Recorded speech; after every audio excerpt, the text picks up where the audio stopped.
بسم الله الرحمن الرحيم. والإنزال نقل الشيء من الأعلى إلى الأسفل.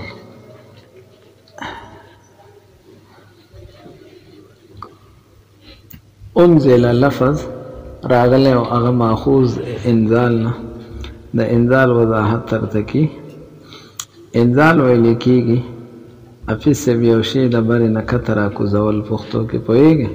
نقل الشیء یو شی نقل کول یا د یو شی نقل کېدل، خو انزال چونکې متعدی دی نو نقل کول د یو شی من الاعلى د مکان اعلانا الى الاسفل مکان اسفل د برنه یو شیخ کتره کوزول دا انزال نه ها. وهو او دا انزال انما يلحق المعاني افي سبدنا دفع اعتراض کی چې قران کریم چې کوم راغلی دی نه دا خو سدي افي سه معانی دي سدي معانی دي مطلب اعراض دي سدي اعراض او اعراض خو نه راکوزي پوهیږي به خبره باندې اعراض دا خو نه راکوزيږي او نه تر راکوزولې شي پوهیږي به خبره باندې. نو انزال څنګه په قران شریف په الفاظو کې یا په معانیو کې راغی پوښولې نه دی تا ته جواب ته اشاره کی چې وهو دا انزال انما يلحق المعاني دا د معانیو سره فیوس کیږي بتوسط لحوقه بتوسط پواسطه د لحوق د چې دی کله فیوس شي الزوات الحامله لها هغه زوات لره کوم زوات چې هغه حامل دی او راوړون کې دی لها دغه معانی.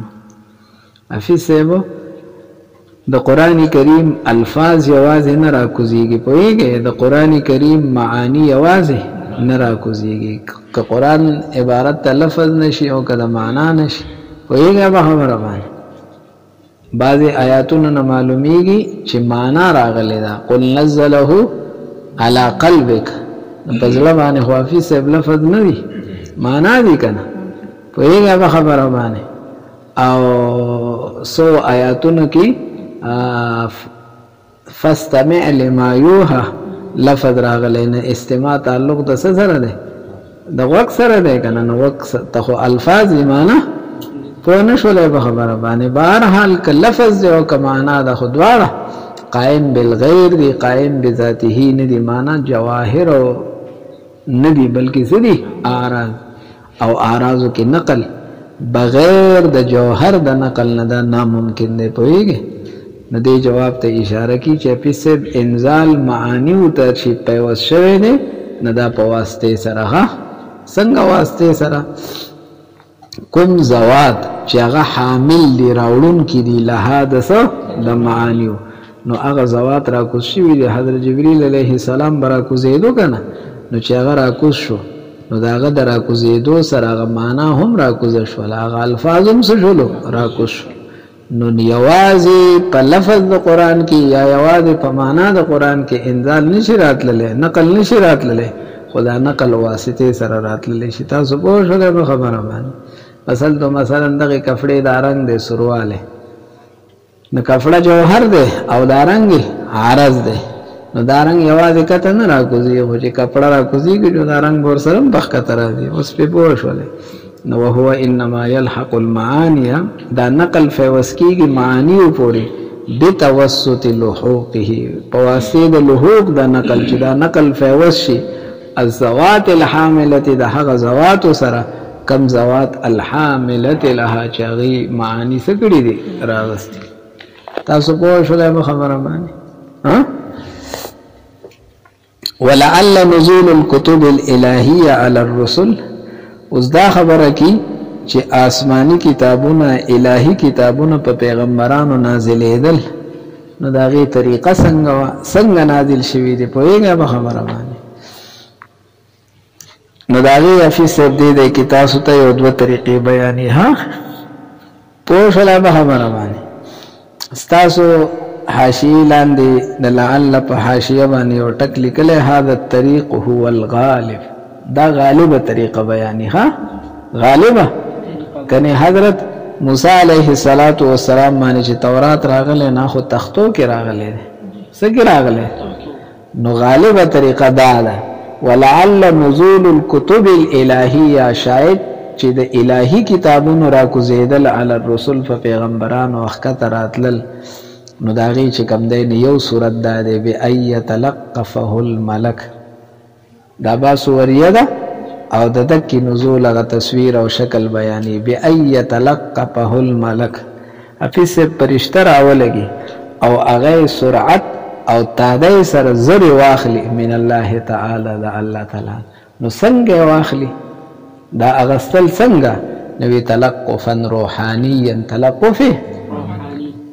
پویږي اې دا الله تعالی د طرف نه چې څومره وحی مقرره چې دا کته زمکه ته کوزوما او لګما اکم روحی فی سباغه الهام فرشتي ته او شي ها ندی تا تلقفه روحانی تور یو شی اغستل پویږي روحانی تور او د دې داسې مثال تاسو تخکاری چې کله کله مریض له ایکس ری وباسي نو مریض یو ځای ولاړ ماشين ترې ناغل تلري ها خداغه د وجود هغه ټول شی ایکس ری ته اخوا ماشين ته لاړ شي کنه نو دغل ته تلقف اون دې دا شکل الت منتقل شلو خو سخکاری نه چې دا څنګه منتقل شلو نو دلته اې دا مسموعاتو کې دا سيزونه دي نو دا الله تعالی د طرف نه چې فرشتي ته کم القا کیږي الهام کیږي دا روحاني تور فرشته واخلي دا الله د طرف نه سو شي الهام خو څنګه نو دا روحاني دی جسمانی تور پوه شوله دا یو صورت ته دویم صورت فی السب او يحفظه یا محفوظ او یاد کی دا فرشتہ څه کې فی السب من اللوح المحفوظ د لوح محفوظ نه چې سوره حصہ مقرره ده هغه حصہ تر نسګي او فینزل به بیا هغه کترا کوزکی افیلقیه علی الرسل یو روایت کې یلقینه راغله القایو کې په پیغمبرانو باندې یې تلقین او تعلیم کی ذاته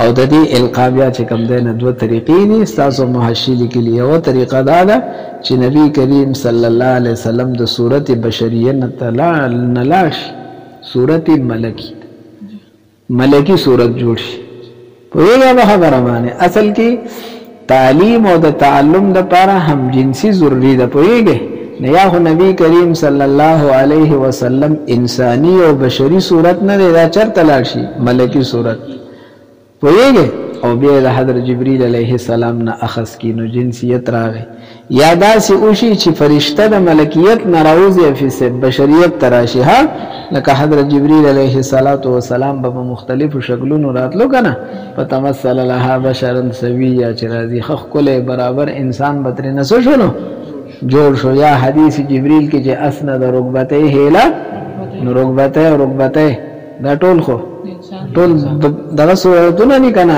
تور وختي او داسي او پوهیږي فرشتو بارکه خو نورانی مخلوق ته يتشکل باشکال مختلفه ده کنه خدا مخصوص شکل زنګونانو والا تور وختو والا او داسي دا ټول انساني او بشري شکل لګنه دا ولنی حالت افیس دا اصعب الحالین ده مشکل حالت پہنچے نبی علیہ السلام صورت پتل چتا فرشتے صورت او دا بل خو آسان وکا تکلیف سنو میں دے تبدیلی بطول حضرت جبریل علیہ السلام پا وجود را للا یادا مکرلا والمراد بما انزل الیک القرآن بأسره والشریعة عن آخرها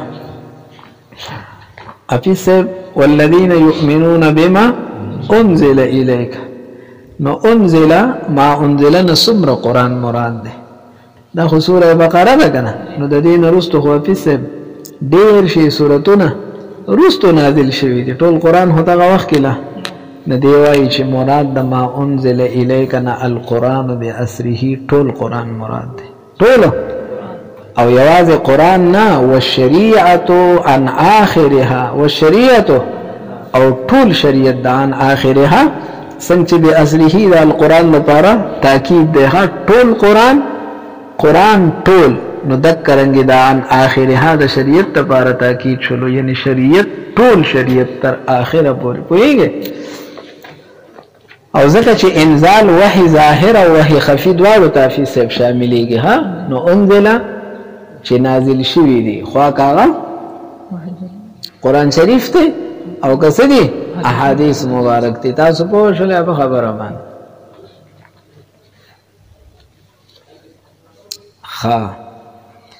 وانما عبر عنه بلفظ الماضي. افیس صاحب تاسو ته ما خبره وکړله چې د قران کریم څه حصہ نازله وه وصله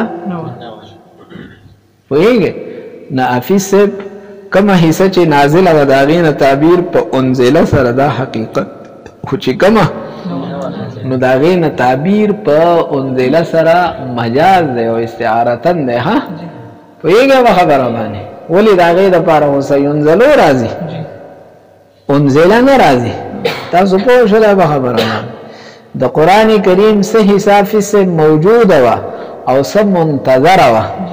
دواړو یو مطلب دی خو بل تعبیر یې کړی دی. پوهېږئ څه حصه موجوده وه یعنی نزول کې موجوده وه او څه حصه د هغې د نزول انتظار کېدلو.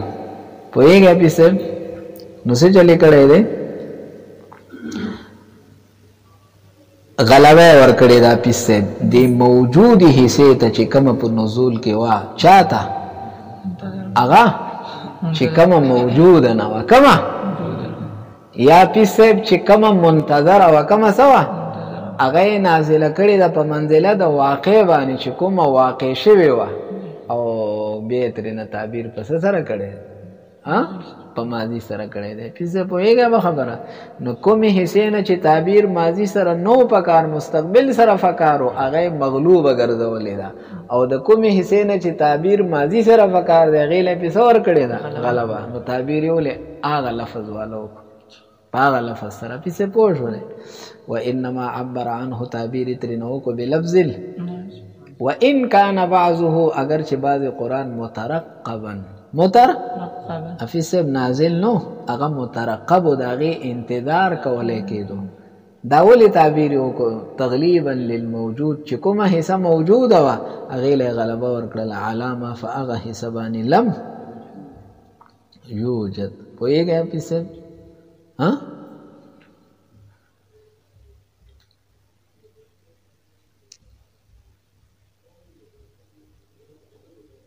دې دې پورې پوه شولې.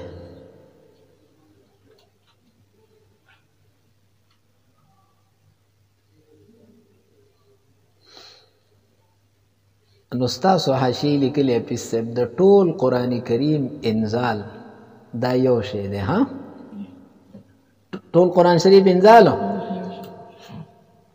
خو ما ته ګورئ دې دی کې چې ما انزل راغلی دی ما انزل راغلی دی نو ما انزل نه مراد هم ټول قرآن واغستو څه واغستو او ټول قرآن خو دلته راغلی څه راغلی دی او څه نو چې څه راغلی دی د هغې حق خدا و چې مونږ ترېنه تعبیر ماضي سره وکړو خو چې کوم له نه دی راغلی نه پکار دا ده چې مونږ د هغې نه تعبیر په څه سره وکړو په صیغې د مستقبل سره په صیغې د نو د دواړو نه تعبیر په صیغې د څه سره وکړو او عکس یې ونه کړلو ځکه چې کومه حصه موجوده ده هغه یې غالبه کړله په هغه حصې باندې چې کومه لا نه ده. پوهېږئ نو دا حافظ صاحب اطلاق د اسم الجز علی الکل شو مجاز مرسل کو حافظ صاحب ذکر ده جز خو مراد ترېنه انزله خو کل نه دی نازل شوی خو لږه حصه ده خو مراد ترېنه ټول شولو نو ذکر د جزو ځکه انزله خو د څه دپاره د ټول قرآن شریف دپاره نه راځي چې کومه حصه نازله شوې ده او قرآن خو ټول نو نازل شوی نو ذکر د جزو چې انزله دی او مراد ترېنه کل څه دی انزله او سینزلو دواړه انزله معنی ټول قرآن شریف. حافظ صاحب پوه شولی او دویم صورت کې حافظ صاحب دا دویمه خبره کړې نو د هغې توجیه یې داسې کړې ده چې ټول منزل ټول قرآن شریف چې کم منزل لی او غیر منزل لی دا مشبه د دې تشبیه ورکړې ده د یو منزل سره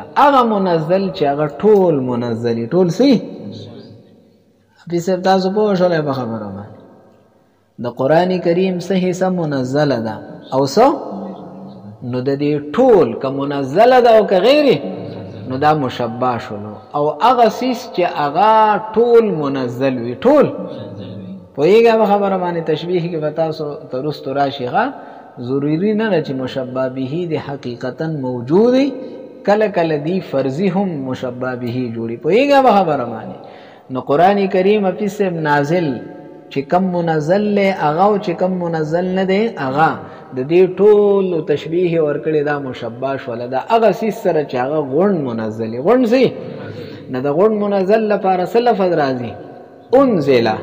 نو هغه انزله د مشبع به هغه لفظ مونږ په سوال دلته د مشبع دپاره انزله استعمال کړو. حفیظ صاحب پوه شوی او دا ولې ما ته ګورئ قرآن کریم څه نازل لی او څه نه دی نازل، خو چې دا کوم نه دی نازل دا دومره یقیني نزول والا دی چې څنګه هغه غونډ نازل شوی دی، پوهېږه په خبره باندې. په دې وجه تشبیه هم د هغې سره ځکه ورکړي چې دا کم لا نازل نه دی د هغې نزول هم یقیني او واقعي دی. اوس پې پوه شولی. نه عبارت ته ګورئ وانما عبر عنه بلفظ الماضي وان كان بعضه مترقبا تغلیبا للموجود علامه لم یوجد. دویم صورت او تنزیلا للمنتظر. حفیظ صاحب کومه حصه چې منتظره ده لا نازله شوې نو هغه نازله کړله منزله الواقع په منزله د چا باندې او هغه ځکه واقع باندې فرض کړله چې د هغې نزول واقعي او یقیني دی. پوه مې شولی. هلکه د دې نظیر به څه شي؟ ونظیره قوله تعالی اعوذ بالله من الشیطان الرجیم انا سمعنا مونږ واورېدو جناتو وی کتابا داسې کتاب انزل من بعد موسی. حفیظ صاحب فإن الجن لم يسمعوا جميعه. جناتو ټول قرآن اورېدلی پوهېږې بله ولم یکن الکتاب كله منزلا حینئذ. دغه وخت کې ټول قرآن نازل هم نو ټول قرآن لا ځکه نبی کریم صلی الله علیه وسلم خو بطن نخله کې دی او دا د مکې مکرمې دورانیه ده. نو شاته خو مدني زندگی غونډه پاتې ده، د وحي خو ډېره مقله پاتې ده. نو دغه وخت کې ټول قرآن څه نه دی او بیا هم تعبیر یې ترېنه څه سره کړی دی؟ انزله سره.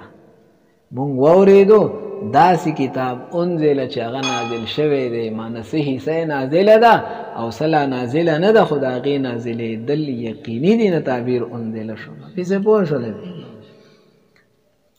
دا خبره خو ختمه شوله. وبما انزل من قبلک. د ما انزل من قبلک نه څه مراد دي؟ نو سائر الکتب السابقه. حفیظ صاحب ټول کتابونه چې کوم سابقه کتابونه دي د قرآن کریم نه مخکې آسمانی چې څومره کتابونه دي 100 واړه واړه کتابونه صحیفو شکل کې او 3 غټ کتابونه هغه ټول ترېنه مراد شو. اوس حفیظ صاحب د دواړو د ایمان منځ کې فرق کی چې په تیرو کتابونو ایمان څنګه دی او په ما انزل الیک قرآن کریم باندې ایمان څنګه دی. نه عبارت ته درنه ګورئ والایمان بهما. ایمان په دواړو باندې. دواړه څه دي؟ قرآن کریم چې ما انزل الیک دی او تیر کتابونه چې ما انزله په دې دواړو باندې ایمان خو جملتن اجمالا. حفیظ صاحب مختصر ایمان. مختصر ایمان څه چې کل من عند ربنا آمنا به. ټول د خدای د طرف نه دي چې څه پکې دي دا ټول حق دی او زمونږ کې څه دی. نو دا ایمان حفیظ صاحب دا مبتدا شوله. فرض عینین دا خبر دی. دا ایمان اجمالی ایمان نه دی، دا فرض عین دی. فرض عین څه مطلب؟ په هر چا د هر چا په ذات باندې دا څه دی؟ فرض دی. پوه پې شولی.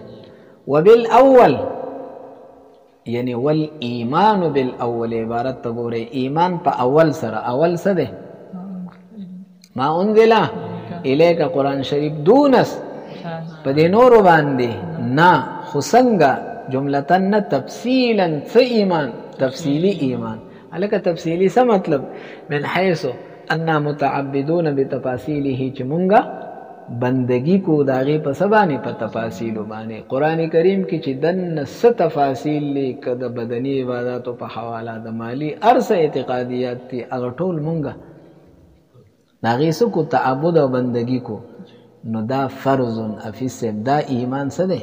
فرض دی. خو ولکن علی الکفایة. دا فرض کفایي دی. فرض کفایي څه مطلب؟ حفیظ صاحب په مسافت القصر کې، په مسافت یو عالم به داسې فکاري چې د قرآن کریم په ټولو تفاصیلو باندې به پوهېږي به خبره باندې چې نور خلق په وخت د حاجت کې هغه ته څوک رجوع وکړي پوه شولی به خبره باندې نو تفصیلي ایمان څه نه دی فرض نه دی اپی صرف تفصیلی ایمان ځکه فرض نه دی چې تفصیلی ایمان تفصیلی علم غواړي نو تفصیلی علم چې ته په هر چا باندې لازم کې نو بیا خو حافظ صاحب حرج دی که نه دی دا ټول خلق به مدرسو ته راشي که نه دا چې بار سوره دي دا به ټول څه ته راشي ځکه ایمان تفصیلی فرض شولو نو د هغې علم هم څه شولو د علم نه بغیر خو ته ایمان نشي راوړلی نو اوس راشي چې ټول دلته راشي نو معاش کې به فساد راشي بیا به دا ژوند خلق څنګه تیري نو د دې وجې نه دا یې فرض کفایي کو هغه یې څه کو ولكن على الكفاية لأن وجوبه على كل أحد كفهر شيء واجبين دا وجوب يوجب الحرج سراولي او وفساد المعاش في معاش ور سره بیا ژوند بیا دغش ټول خلق بیا دی خواشي کنه دې پورې پوه شولې وبالآخرة هم يوقنون